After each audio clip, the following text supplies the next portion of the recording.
샬롬. 오늘도 하나님 말씀 앞에 나오신 여러분 환영합니다. 우리 함께 기도하겠습니다.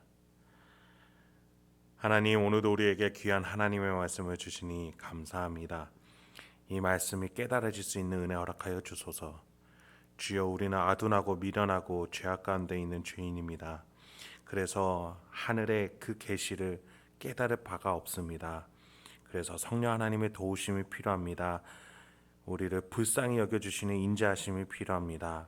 주여, 우리를 불쌍히 여겨주셔서 하나님의 말씀 깨닫고 우리 심령 가운데 소망과 능력과 확신 가득할 수 있도록 도와주시옵소서. 예수님의 이름으로 기도했습니다. 아멘. 오늘 함께 살펴볼 말씀 베드로전서 3장 8절에서 12절, 베드로전서 3장 8절에서 12절까지 함께 살펴보도록 하겠습니다. 오늘도 신실하시고 성실하신 하나님을 찬양합니다. 우리의 구원을 위해 일하고 계시는 그 삼위일체 하나님을 찬양할 수밖에 없겠습니다. 어제 본문에 이어서 계속해서 베드로는 일상 속에서 신자가 어떻게 살아야 되는지에 대해서 가르침을 이어갑니다. 정치 권세자 아래서, 또 가정의 권세자 아래서 신자는 섬김과 순종으로 살아가야 합니다. 하나님이 세우신 섬김의 질서 속에서 하나님이 그 질서를 다잡아가고 계십니다. 그래서 우리가 그것에 함께 참여할 수 있어야 하겠습니다. 지금 내 앞에 있는 부당함과 억울함, 고통, 고난의 시간, 하나님을 향한 믿음으로 살아낼 때 하나님이 아름답다라고 우리에게 말씀해 주실 줄 믿습니다. 물론 이것이 가만히 있으라는 단순한 가르침이 아닙니다. 하나님 주도권을 가지고 하나님이 일하고 계시고 하나님의 성품으로, 하나님의 덕목으로 우리가 그 믿음을 살아내야 될 줄 믿습니다. 그것을 믿기 때문에 순종하고 기다리며 기도하며 오히려 선하게 베풀며 우리가 권세자들에게 아낌없이 그 믿음으로 살아낼 때에 그 권세자들이 바라보면서 하나님에 대해서 생각하게 된다는 것이죠. 그렇습니다. 우리가 그것을 위해서 우리의 본능, 욕구, 분노를 믿음으로 뛰어넘고 이겨내 나가야 될 줄 믿습니다. 베드로는 그 질서를 세계 곳곳에 흩어져 있는 신자들에게 함께 한 마음으로 세워 나가자라고 말해줍니다. 8, 9절입니다. 마지막으로 말하노니 너희가 다 마음을 같이하여 동정하며 형제를 사랑하며 불쌍히 여기며 겸손하며 악을 악으로 욕을 욕으로 갚지 말고 도리어 복을 빌라. 이를 위하여 너희가 부르심을 받았으니 이는 복을 이어받게 하려 하심이라. 지금 일상 속에서 가르침을 이어가다가 이제 결론부로 권면으로 마지막을 채우고자 합니다. 여러분, 그 전에 나라의 권력가들에게 순종할 신자에 대해서 말했고, 그리고 가정의 질서에 대해서 말해줬죠. 종, 여성이자 아내, 또 남성이자 남편을 차례대로 권면해왔습니다. 그러면서 마지막에 다 마음을 같이 하여라고 말하면서 모든 신자가 함께 지킬 권면에 대해서 말해요. 신자들의 국적이 다 다르고 가정 환경이 다르고 상황이 다 다름에도 불구하고 마음을 같이하여 하나로 지켜내야 하는 권면이 있다라는 겁니다. 우리 모두는 누구 아래에 있는 자들이기 때문입니까? 예수 그리스도 아래에 있기 때문에 이 가르침을 함께 받을 수 있는 것이죠. 어제 제가 아내와 남편이 순종하는 관계이지만 천국에 가서는 하나님 안에서 모두 생명의 은혜를 이어받을 상속자다라고 말씀을 드렸어요. 그렇습니다. 우리는 예수 그리스도 아래에서 모두 같은 자입니다. 예수님이 부활에 대해서 마태복음 22장에서 이런 가르침을 주신 적이 있어요. 부활할 때에는 장가도 아니가고 시집도 아니가고 하늘에 있는 천사들과 같으니라. 이 땅에서야 순종할 영적 질서가 있지만 저 천국에 가서는 하나님 안에서 예수 그리스도 아래에서 우리는 새로운 질서로 나아가게 된다는 것이죠.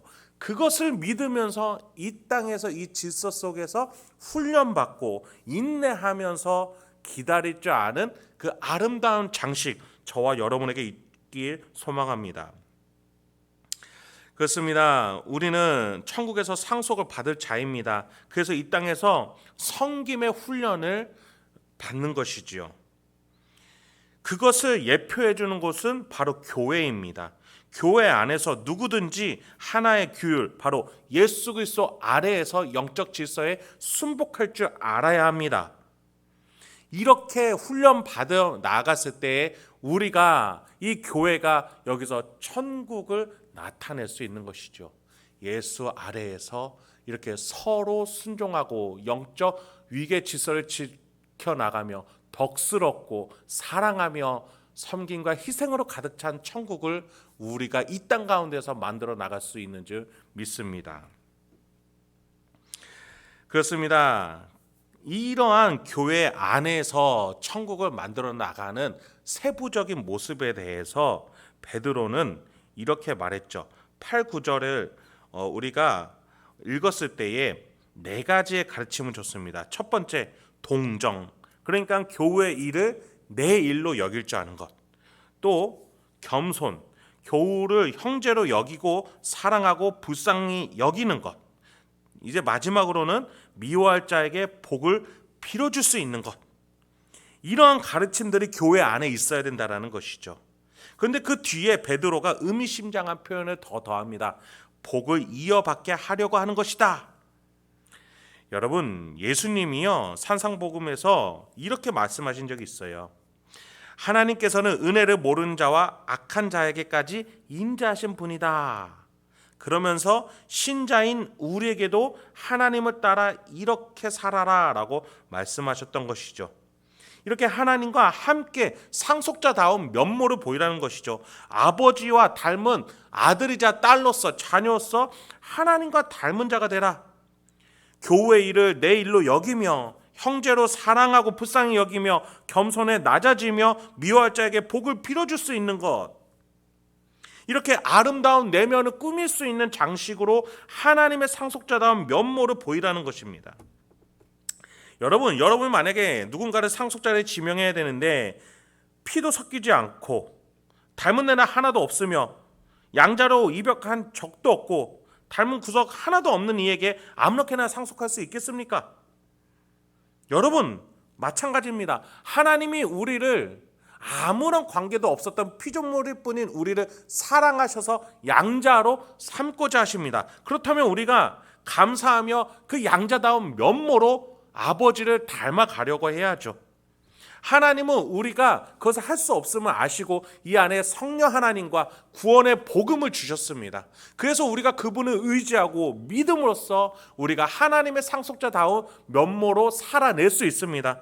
동정할 자를 동정할 수 있게 됐습니다. 겸손할 수 있게 됐습니다. 그렇다면 우리의 의지 속에서 하나님을 닮고자 해야죠. 베드로는 지금 전 세계에 흩어져 있는 신자들에게 이 가르침만은 우리가 함께 따를 수 있다라고 마지막으로 너희에게 권면한다라고 말해주고 있는 것입니다. 10절 상반절에서 이렇게 말합니다. 그러므로 생명을 사랑하고 좋은 날 보기를 원하는 자는 이 가르침을 따르라는 것이죠. 여러분 우리는 나그네입니다. 본향집의 가풍을 따라 살아가야 될 상속자입니다. 지금이야 떠날 자이기에 가진 것이 없지만 왜 가지지 않는지에 대해서 명확하게 우리가 답할 수 있어야 합니다. 우리의 것은 하나님 아버지가 계신 우리 집에 있습니다. 그래서 우리는 지금 이 땅에서 무엇인가 갖고자 하는 것이 아닌 것이지요. 우리는 본향집으로 갈 나그네의 길을 걸어가고 있습니다. 예수 아래에 있는 자로서 또 하나님 아버지의 자녀로서 상속자로서 명예로운 삶, 그 좋은 날 보기를 생명을 사랑할 수 있는 영원한 생명을 바라볼 수 있는 그날을 향해 달려나갈 수 있는 저와 여러분에게 소망합니다. 베드로는 10절 하반절부터 12절까지 다윗의 시편을 인용하면서 이렇게 나그네 인생길을 살아가자라고 말해줍니다. 혀를 금하여 악한 말을 그치며 그 입술로 거짓을 말하지 말고 악에서 떠나 선을 행하고 화평을 구하며 그것을 따르라. 주의 눈은 의인을 향하시고 그의 귀는 의인의 간구에 귀 기울이시되 주의 얼굴은 악행하는 자들을 대하시느니라 하였느니라. 본향집을 향해 나아가는 하나님의 자녀답게, 상속자답게 이 땅에서 뿌리 박지 않고 나그네 길로 살아가기 위해서 지금 다른 면모로 보인다는 것이죠. 이 땅에 뿌리 박고자 하는 자들은 이 죄악된 땅을 닮습니다. 죄를 닮아요. 그러나 천국을 향해 가는 자들은 천국을 닮기 마련이라는 것입니다. 이 땅에 뿌리 박은 자들은 악하고 거짓된 말로 자신의 혀에 담습니다. 왜냐하면 이 죄악된 땅을 닮기 마련이에요. 여기서 살려면 거짓말 할 줄 알아야 돼요. 여기서 살려면 누군가를 악한 말로 짓누를 줄 알아야 합니다. 그게 이 땅에서 살려고 하는 사람들이에요. 그러나 본향집 천국을 향해서 살아가려고 하는 자들은 악하고 거짓된 것들을 멀리합니다. 여러분, 악하고 거짓된 것들은 왜 악하고 거짓된 것들을 추구하는 겁니까? 무언가 얻기 위해서요. 이 땅은 스스로 우리에게 무언가를 주지 않으니까 남의 것을 빼앗기 위해서 거짓말하고 남의 것들을 더 얻기 위해서 악한 말을 해댑니다. 왜요? 이 땅에서 살아야 되니까요. 그러나 천국에서 얻을 것들을 바라보면서 나가는 자는 이 땅에서 얻을 것을 위해서 거짓말을 하지 아니합니다. 이 땅에서 얻을 것을 위해서 악한 말을 하지 않습니다. 왜요? 조금 적더라도 손해 보더라도 내가 이 땅에서 영원히 살 것이 아니라 지나가는 길이기 때문에 마저 지나가는 데 집중하지 그것을 더 얻으려고 하지 않는다라는 겁니다. 그렇습니다. 여러분, 우리는요 교회입니다. 하나의 이 가르침 안에 있을 수 있어야 합니다. 만약 이런 모습이 우리 안에 적다면 예수 아래서 섬김의 질서가 우리 안에 없다라는 것이겠죠. 하나님께서는 그들에게 진노의 얼굴을 보이신다라고 시편에서 말하고 있습니다. 여러분, 그러나 의인에게는 어떻다라고 말해주고 있습니까? 하나님의 눈과 귀가 우리에게 가까이 있다라고 말해주고 있어요. 섬기려고 하는 자, 이 섬김의 질서를 세우려고 하는 자, 하나님의 영적 질서를 세우면서 살아가는 자들에게 저 천국에서 하나님 아버지께서 이 땅 가운데 영적 질서를 세우고 있다라고 믿고 있는 자들에게 하나님의 눈과 귀가 가깝다라고 말해주고 있습니다. 오늘 하루도 우리가 이 땅에 뿌리박기 위해서가 아니라 저 천국을 향해서 나그네 길을 가는 자들로서 서로 교우들과 격려하며 믿음으로 서로 권면하며 응원하며 중보하며 나아갈 수 있는 저와 여러분이 되길 소망합니다. 함께 기도하겠습니다. 하나님, 오늘 우리에게 귀한 하나님의 말씀을 주시니 감사합니다. 주여, 오늘 하루도 이 세상이 우리를 향해 울부짖는 사자와 같이 들이닥칠 때에 주여, 우리 심령 가운데 이 말씀이 기억나게 하여 주시옵소서. 유혹에 빠지지 않게 하여 주시옵소서. 흔들리지 않게 하여 주시옵소서. 그 죄에 빠지지 않게 하여 주시옵소서. 이 땅에 뿌리 박으려는 유혹에서 우리를 건져 주시옵소서. 그래서 천국을 바라보며 사모하며 하나님 아버지 곁에 상속받을 그날을 고대하면서 주여, 우리가 그 욕심과 악한 말과 거짓을 멀리하고 떨쳐버리고 온전히 신실하고 성실한 하나님을 따라서 오늘도 교우들을 섬기며 사랑하며 함께 나갈 수 있는 우리 성도님들과 제가 될 수 있도록 붙잡아 주시옵소서. 예수님의 이름으로 기도했습니다. 아멘.